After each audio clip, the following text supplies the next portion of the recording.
नमस्कार। चलिए आपकी पाम का एनालिसिस करते हैं, क्या कुछ आपकी पाम बताती है। और पाम का एनालिसिस करने से पहले एक बार मैं आपकी कुंडली चेक कर लेती हूँ कि कुंडली में क्या है। देखिए आपकी जो कुंडली है, आपकी कुंडली का डेट ऑफ बर्थ है 22 मई 1987। तो 22 यानी कि देखिए एक चीज होता है न्यूमरोलॉजी में जो कि मास्टर नंबर आता है ना, 11, 22 और 33। यहाँ पे डबल 2 है, तो डबल 2 है यानी कि आप में मून की पूरी एनर्जी है, और जब डबल 2 को हम लोग ऐड करेंगे तो नंबर 4 आएगा, यानी कि राहु की पूर्ण एनर्जी है। तो आपका जो कल्पना शक्ति होती है ना, अद्भुत होती है। तो चंद्रमा का काम होता है कल्पना करना, कोई चीज को इमेजिन करना, और राहु का काम होता है उसको इम्प्लीमेंट करना। तो इन दोनों का कॉम्बिनेशन, तभी तो इसे हम लोग मास्टर नंबर बोलते हैं। तो जिस भी जातक की कुंडली में अगर ये मास्टर नंबर आ जाए, वो बाय बॉर्न लकी पैदा होते हैं। तो ये चीज आप में है, तो मास्टर नंबर है, सबसे पहला प्लस पॉइंट यहीं से दिख गया। उसके बाद नंबर 4 आपका जन्मांक, आपका मूलांक, जिसको कि हम लोग ड्राइवर नंबर बोलते हैं, ये नंबर 4 आ रहा है, जिसको कि रूल करता है राहु। अब इसमें आपकी विशेषता क्या, ये नंबर आपके व्यक्तित्व को बताता है। तो आप क्रिएटर हो, आप मतलब बहुत बड़े चीज को चेंज करने वाले होते हो, आप क्रांतिकारी टाइप में होते हैं। बिल्कुल कोई चीज को बर्दाश्त नहीं करना है, इलीगल चीज को। ये सारे आप में गुण हैं। और नंबर 4 तो है ही राहु का। फॉरेन के साथ काम कीजिए, टेक्निकल चीजों में काम कीजिए, कोई ऑकल्ट में काम करिए, तो बहुत अच्छा आपको ये फल देगा। जब हम इन तीनों चीजों को यानी कि डेट, मंथ प्लस ईयर, तो ये नंबर 7 आएगा, जो कि आपका कंडक्टर नंबर है। अब देखिए आपका व्यक्तित्व कैसा भी हो, लेकिन जब तक पीछे से कोई कंडक्टर आपको रास्ता नहीं बताएगा, तो आप उस पाथ पे, उस रास्ते पे नहीं चल पाओगे। तो नंबर 7 इसी चीज को इंडिकेट करता है, यानी कि आपका भाग्यांक, जिसको हम लोग लकी अंक भी बोलते हैं, नंबर 7 है। 7 केतु, यानी कि आप राहु केतु दोनों का कॉम्बिनेशन बन रहा है। तो देखिए जब राहु केतु से मिलता है तो परिपूर्ण हो जाता है। तो आपको करना क्या है, जो भी ट्रेडिशनल काम जो होता है उसको आप फॉलो करिए, बहुत अच्छा चलेगा। आध्यात्मिक काम है वो फॉलो कीजिए, बहुत अच्छा चलेगा। आपको इंट्यूशन के बल पे कोई काम करिए, आप बहुत अच्छे काउंसलर हो सकते हैं। तो ये सब काम आपके लिए ही बना है। अब देखिए आपका कुंडली पे आते हैं, तो वृष लगन की कुंडली है, मीन राशि है, नक्षत्र पूर्वा भाद्रपद है, 10वीं तिथि को आपका जन्म हुआ है। तो 10वीं तिथि अच्छी तिथि मानी जाती है। तो आते हैं कुंडली पे। देखिए कुंडली क्या है, वृष लगन की कुंडली है, और राशि आपकी बन रही है मीन।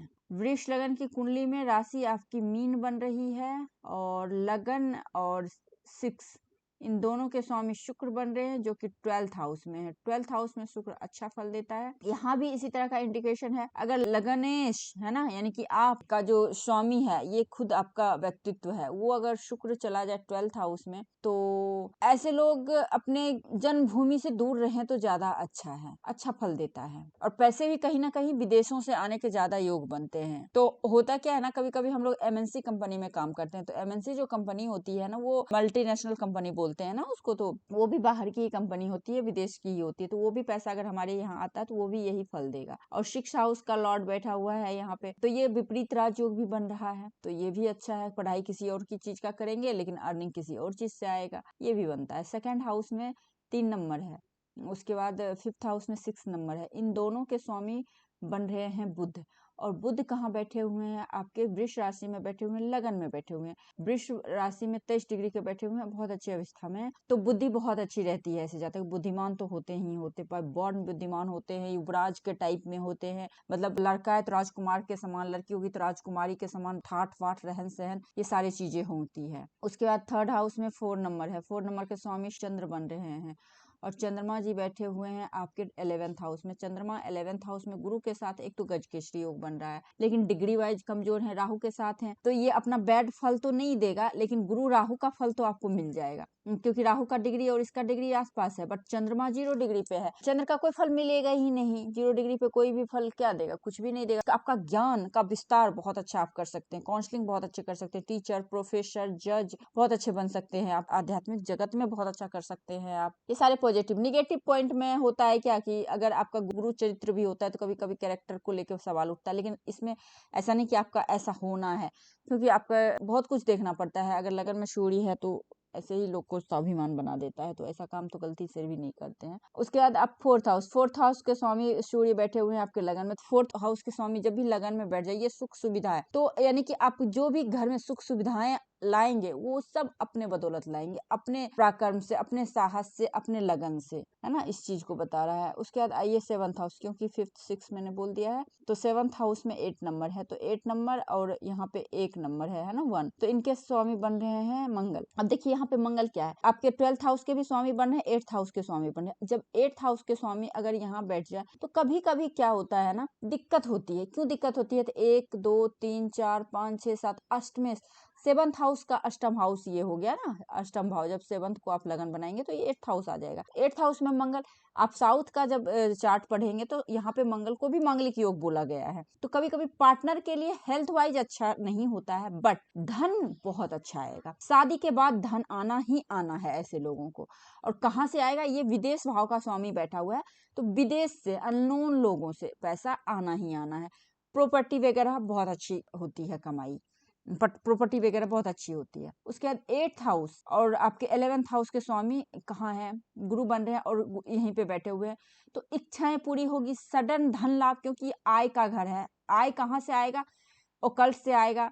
आईबी जैसे हो गया, इंटेलिजेंस ब्यूरो, कमीशन का काम हो गया, इन सभी कामों से धन आएगा। ओकल्ट में भी आएगा, ओकल्ट साइंस से भी, और सडन भी आएगा। सडन में जुआ सट्टा भी होता है, शेयर मार्केट भी होता है ना, तो वहां से भी धन आने का योग अच्छा होता है। उसके बाद आप देखिए 9th हाउस और 10th हाउस दोनों के लॉर्ड शनि कहाँ बैठ गए हैं, लेकिन कहाँ है, दुश्मन के राशि में बैठे हैं, तो शादी लेट होते हैं ऐसे जातक के। और सूर्य शनि का दृष्टि संबंध भी बन रहा है, तो शादी में खटपट होना, पार्टनर को लेके अपने आप को ईगो में रहना, कभी कभी अकेला रहना, इन सभी चीजों को भी दिखाता है। बट ठीक है, क्योंकि आपके योग कारक ग्रह हैं कुंडली के लिए, तो उतना ज्यादा नुकसान नहीं करेगा ये। तो अब देखिए इसमें एक चीज है, गुरु चंद्र की युति गजकेसरी योग बन रहा है, लेकिन गजकेसरी योग का जो फल होता है वो आपको मिलना मुश्किल हो जाएगा, क्योंकि चंद्र 0 डिग्री पर। एक बार नवमांश कुंडली में मैं देख लेती हूँ। देखिए नवमांश कुंडली है ना, गुरु आ गया ना 8th हाउस में नवमांश कुंडली में, तो ससुराल से तो काफी धन मिलेगा। गुरु शनि की दोनों की दृष्टि आपके पड़ रही है 2nd हाउस पे, काफी रिच फैमिली में शादी होना। राहु यहाँ पे बेबी में दिक्कत होना, राहु केतु यहाँ पे है। शुक्र चंद्र की युति बन रही है, बुध भी साथ में है, ये लक्ष्मी नारायण योग तो बन रहा है, लेकिन चंद्र यहाँ पे है, तो चंद्र होने से थोड़ा सा दिक्कत होगा, लेकिन खुद के राशि के तो इमोशनल रहेंगे। सूर्य अच्छा है, ओवरऑल अच्छा है कुंडली, कोई दिक्कत है नहीं। एक रेमेडीज मैं बता देती हूँ, ये चंद्र राहु और गुरु राहु इन दोनों को रेमेडीज होगी, मैं बता दूंगी आपको। और आपको रत्न के हिसाब से नीलम पहन लीजिए, बहुत अच्छा रहेगा आपके लिए। अब आइए आपकी महादशा मैं चेक कर लेती हूँ, महादशा कौन सी चल रही है आपकी। बुध की चल रही है, 2026 तक चलेगी। वृष लगन की कुंडली में बुध की महादशा और धन भाव की महादशा चल रही है, काफी अच्छा है, दिक्कत ही नहीं है ना। धन भाव और 5th हाउस की महादशा चल रही है और बुध का प्लेसमेंट अच्छा है, तो ये टाइम आपका काफी अच्छा है, 2026 तक काफी अच्छा है। जो करना है कर डालिए। हालांकि केतु में भी अच्छा ही रहेगा, बस थोड़ा सा बेबी को लेके दिक्कत होगा। केतु यहाँ भी बैठा हुआ है, उधर राहु बैठा हुआ है नवमांश में, तो आपको बेबी बॉर्न में दिक्कत हो, बेबी सर्जरी से हो, ये भी हो सकता है कि केतु सर्जरी का होता है। चलिए अब हाथ पे आते हैं, पाम पे।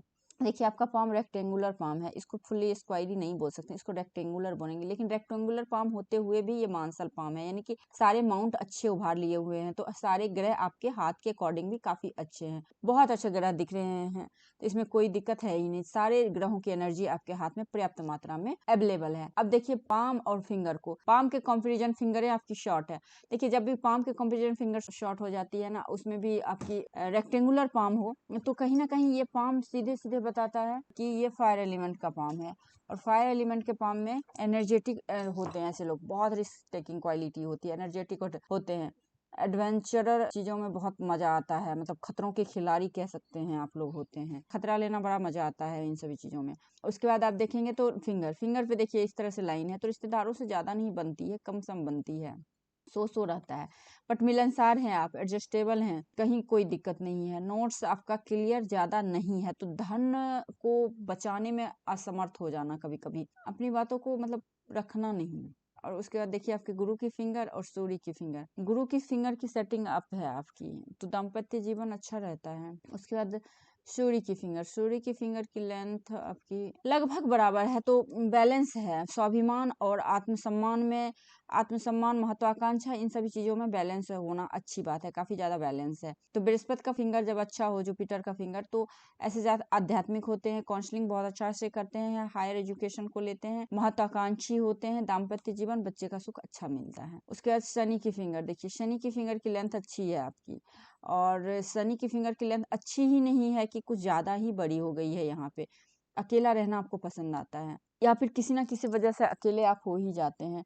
बहुत अच्छे प्लानिंग करने वाले आप लोग होते हैं। ओकल्ट की दुनिया में बहुत अच्छी रुझान आती है, अच्छी मतलब रहता है। डिसिप्लिन में लाइफ जीना पसंद करते हैं आप।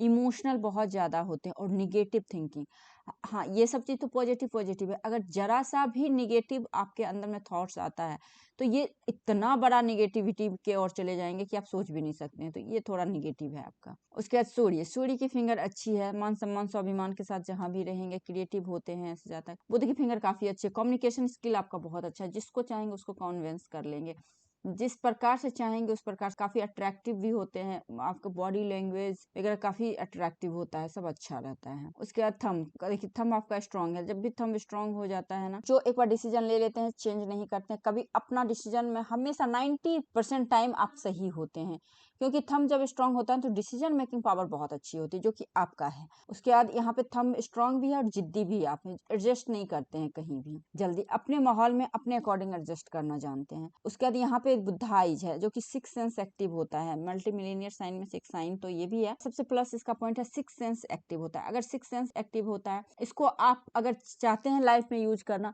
तो आप मेडिटेशन करें। सुबह सुबह जब आप जगते हैं तो मेडिटेशन करें, और साथ ही साथ अपने सिक्स सेंस के जो भी बातें होती है, जैसे कोई भी घटनाएं दुर्घटनाएं होने से पहले सपनों में आ जाना, ये सारी चीजें बताती हैं। उसके बाद आपका लॉजिक पावर देखिए, लॉजिक पावर और विल पावर तो दोनों लगभग बराबर है। तो जो चीज सोचते हैं उसको बिल्कुल प्लानिंग के साथ में, लॉजिक पावर करने का मतलब प्लानिंग बहुत अच्छा करते हैं, तो उसको प्लानिंग के साथ में एग्जीक्यूट करते हैं, इम्प्लीमेंट करते हैं, तो सक्सेस होता है। मैरिज लाइफ में बातों का जो है ना अनबन चलता है आपका, मतलब अंडरस्टैंडिंग नहीं बन रहा है आपकी, ये थोड़ी दिक्कत दिख रही है यहाँ से। उसके बाद गुरु की माउंट देखते हैं। देखिए गुरु की माउंट ठीक है, यहाँ पे ये लाइन है, ये लाइन है, ये सब प्लस पॉइंट है, अच्छा लाइन है, एरिया अच्छा है, बट इसमें कोई साइन स्ट्रांग दिख नहीं रहा है ना, पता नहीं इस फोटो में नहीं दिख रहा, दूसरे में भी तो नहीं दिख रहा है, तो ये चीज है। शनि का माउंट देखिए, शनि का माउंट उभरा हुआ, कभी कभी आलसी भी हो जाते हैं। आलस बहुत खराब चीज होती है, ठीक है, तो आलस थोड़ा आपको त्यागना है, या तो आलस हो जाना या तो निगेटिव थिंकिंग में ज्यादा जाना, है ना, इस चीज को बता रहा है। तो इन दोनों चीजों से थोड़ी सी दूरी बना के रखिए, अच्छा रहेगा आपके लिए। और यहाँ पे जो साइन है तो ठीक है, साइन लाइन है तो धन तो रहेगा, ऐसा नहीं कि धन नहीं रहेगा। तो आप देखिए शनि ठीक है, इस पे कोई स्ट्रॉन्ग लाइन नहीं है, तो निगेटिव भी नहीं है। यहाँ पे सुंदर सा एक शंखनुमा आकृति बन रही है, बट स्ट्रॉन्ग नहीं है, इसलिए मैं इसको नहीं पिक कर रही, थोड़ा सा और बनने दीजिए यहाँ पे। तो आध्यात्मिक आप रहेंगे, थोड़ा आलस त्यागिए, अगर ये आलस है आप में, मतलब काम टालने की आदत है, तो उसको थोड़ा सा त्यागिए आप। उसके बाद देखिए आपका शनि उभरा हुआ है, सूर्य ठीक है, सूर्य पे बहुत अच्छा है, ये गवर्नमेंट जॉब, विदेश का पैसा दिखा रहा है। देखिए इस तरह से ये फिश का साइन है, यहाँ पे भी आप देखेंगे तो एकदम सुंदर सा फिश का साइन है, यहाँ पे वर्ग का साइन है, और ये लाइन, ये पूर्व पुण्य रेखा बोलते हैं। ये लाइन संघर्ष बहुत देता है लाइफ में, लेकिन सफलता भी उतनी ही बड़ी देती है, तो ये बहुत अच्छा है। और इस तरह से हार्ट लाइन से बुध पे जाना, तो हार्ट लाइन से कोई भी लाइन उठ के बुध पे जाए, तो कम्युनिकेशन से संबंधित कामों में बहुत अच्छे एंकर हो सकते हैं, बहुत अच्छे स्पीकर हो सकते हैं, बहुत अच्छे मार्केटिंग का काम कर सकते हैं, बोलने में माहिर होते हैं ऐसे ज्यादा। और इमोशनली रिश्ता से ना आपकी तरक्की होती है, तो इस चीज को भी दिखा रहा है यहाँ पे। तो आपका ओवरऑल सूर्य और बुध दोनों अच्छा है। अब मंगल देखिए, मंगल में क्या है कि ये लाइन इस प्रकार से है, इस प्रकार से यहाँ पे फिश का साइन। तो जब मंगल आपका इतना अच्छा हो, बाहरी मंगल अच्छा है, अंदरूनी मंगल पे भी फिश का साइन है, लेकिन प्रॉब्लम कहाँ है सबसे बड़ा, जो आपके कुंडली में योग बन रहा है चंद्र राहु का, गुरु राहु का, वही प्रॉब्लम सिर्फ हाथ में दिख रहा है। इतना ज्यादा राहु रेखा आपको काट रखा है, और ये एकदम से 50 तक आपको परेशान करेगा। 50 तक लाइफ में जो कहते हैं एकदम चिल लाइफ, स्टेबिलिटी वाली, वो नहीं रहेगी। अप्स एंड डाउन बनी रहेगी, क्योंकि मंगल से रेखाएं कटने का मतलब ही यही होता है कि एक साल बहुत अच्छा गया, दूसरा साल बहुत खराब गया, फिर तीसरा साल ये बहुत ज्यादा लगा रहेगा। किसी तरह का आपके कुंडली में कितने भी अच्छे योग हैं, लेकिन हाथ में नहीं है, तो कहीं ना कहीं माइंड से आप प्रिपेयर उस चीज के लिए नहीं है। तो सबसे पहली बात, ओवर थिंकिंग कम कीजिए, क्योंकि लाइन बहुत ज्यादा है आपके हाथ में। जब लाइन ज्यादा होती है तो ओवर थिंकिंग बहुत ज्यादा होती है, तो थोड़ा सा ओवर थिंकिंग को कम करिए। और उसके बाद मैथमेटिक्स वगैरह आपका काफी अच्छा होगा, क्योंकि बुध का अच्छा है, तो मैथमेटिक्स, कैलकुलेशन, ये सब बहुत अच्छा आपका होगा। मंगल अच्छा है, बाहरी मंगल, अंदरूनी मंगल भी अच्छा है, बस राहु का प्रॉब्लम है। अब चंद्रमा, बहुत यात्रा करना पसंद आता है आपको, है ना, यात्रा करना। तो मैं एक चीज आपको रेमेडीज बताती हूँ। आपको जब भी लगे काम नहीं हो रहा है, कुछ नहीं हो रहा है, सब कुछ स्ट्रक हो गया है, मन नहीं लग रहा है, आप छोटी मोटी ही यात्रा कर लीजिए, काम होने लगेगा, सब कुछ अच्छा हो जाएगा। क्योंकि चंद्रमा पे इस तरह से लाइन इसी चीज को इंडिकेट करता है। और आपका सोए हुए में भी दिमाग चलता रहता है, क्योंकि बुद्धि बहुत अच्छी है आपकी, आपका किया हुआ बात, आपका दिया हुआ सजेशन बहुत अच्छा चल रहता है। आप अपने खुद मैदान में मत उतरिए, क्योंकि जब भी रेक्टेंगुलर फॉर्म होता है ना, तो मेंटली काम करना, आपको ऑर्डर देना है, काम सामने वाला करेगा। आपको बस आइडियाज देना है, आपके पास में बहुत आइडियाज हैं, बहुत अमेजिंग आइडियाज होते हैं, वो आप दूसरे के को दीजिए। अगर आपको अपना काम करवाना है, आगे वो काम करेगा, आपको खुद मैदान में नहीं उतरना, इस बात को बस ध्यान रखना है। केतु भी आपका अच्छा है, केतु भी इसी चीज को बता रहा है, बस लोगों को काउंसलिंग कीजिए, लोगों को अच्छा सा सजेशन दीजिए, बहुत अच्छा रहेगा। शुक्र अच्छा है आपका, इस पे भी सेम प्रॉब्लम, ये देखिए, लग्जरी की थोड़ी कमी दिख रही है। लग्जरी देखिए, लग्जरी आपके पास रहता भी है तो उसका आप उपभोग नहीं कर पाएंगे। सपोज आपकी ड्यूटी ऐसे जगह पे पड़ गई है, या फिर वाइफ हस्बैंड है, क्योंकि देखिए शुक्र जो होता है ना, आपके रिलेशनशिप को भी बताता है, आपके प्लेजर को भी बताता है। तो कभी कभी क्या होता है, वाइफ हस्बैंड है, किसी का नाइट शिफ्ट है, किसी का डे शिफ्ट है, तो उल्टा पुल्टा शिफ्ट हो जाता है, तो साथ नहीं रह पाते हैं, ये भी प्रॉब्लम दिख रहा है यहाँ पे। तो इसको थोड़ा सा ठीक करिए। इसको ठीक करने के लिए मैं रेमेडीज आपको बता दूंगी। केतु अच्छा है, मेन लाइन पे आते हैं, राहु भी अच्छा है, मेन लाइन पे आते हैं। देखिए heart line, heart line group से निकला है, काफी लॉयल होते हैं, काफी वफादार होते हैं, अपने लेवल में शादी करते हैं। इवन क्या होता है कि कभी कभी आप एक कंपनी में काम कर रहे हो, बिल्कुल लेवल में काम कर, कभी भी अपने हाथ से किसी को पैसा देंगे वापस नहीं आएगा, हार्ट ब्रेक बार बार दिखा रहा है, तो जल्दी किसी पे विश्वास नहीं होगा, ट्रस्ट इशू रहता है, और ट्रस्ट भी होगा तो इमोशनली सेटिस्फेक्शन नहीं मिलेगा। फ्लर्टी लाइन है तो खुशमिजाज है, जिंदा दिल होते हैं ना फ्लर्टी, कि कुछ देर किसी चीज का गम मनाया, उसके बाद बिंदास रहना, ये नेचर है आपका, लेकिन सोचते समझते सब कुछ है। उसके बाद माइंड लाइन, माइंड लाइन हट के है, तो काफी कम उम्र में ही, 21-22 की उम्र में ही अपना डिसीजन लेना, सेल्फ रहना, इस चीज को दिखाता है। माइंड लाइन आपके बुद्ध तक है, बिजनेस माइंडेड दिमाग होता है, या तो आप बिजनेस आइडियाज होता है काफी ज्यादा, बुद्ध से रिलेटेड कोई भी काम में अच्छे सफलता मिलती है, मल्टीपल काम भी कर सकते हैं, आपका बहुत अच्छा माइंड है। माइंड से हमेशा रेखाएं ऊपर गई है। देखिए 35 के अराउंड बहुत बड़ा लाइफ में कुछ बड़ा अचीवमेंट होना, अच्छी जॉब मिल जाना, अच्छे घर हो जाना, बहुत अच्छे बच्चे होना, ये भी लाइफ के अचीवमेंट ही होते हैं। तो ये सारी चीजें हैं आपके। और उसके बाद लाइफ लाइन, लाइफ लाइन में भी देखिए एकदम 20 के अराउंड से आप इतना, मतलब जिंदगी 2 कदम पीछे खींचती है तो आप 4 कदम आगे जाते हो, एकदम स्ट्रगल करने में कभी कमी नहीं करते हो। लेकिन है ना, किस्मत में कभी कभी होता है, या फिर ओवर थिंकिंग, या फिर किसी ना किसी तरह की निगेटिविटी तो है, जो कि इस तरह से गंदा सा आपका ये हो, कि रेमेडीज बहुत जरूरी है करनी, है ना।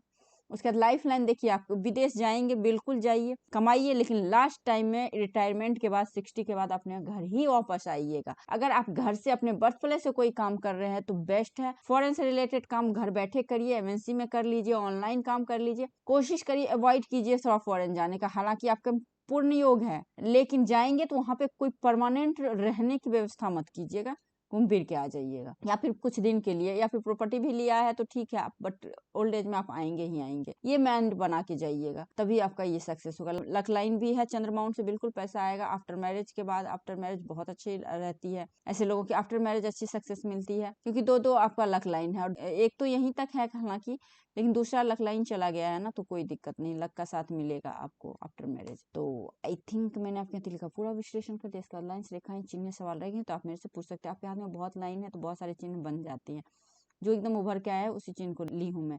अगर हाँ कोई ऐसा साइन आपको दिख रहा है जो मैं नहीं पिक कर पाई तो आप मुझे बोल सकते हो। ठीक है, नमस्कार।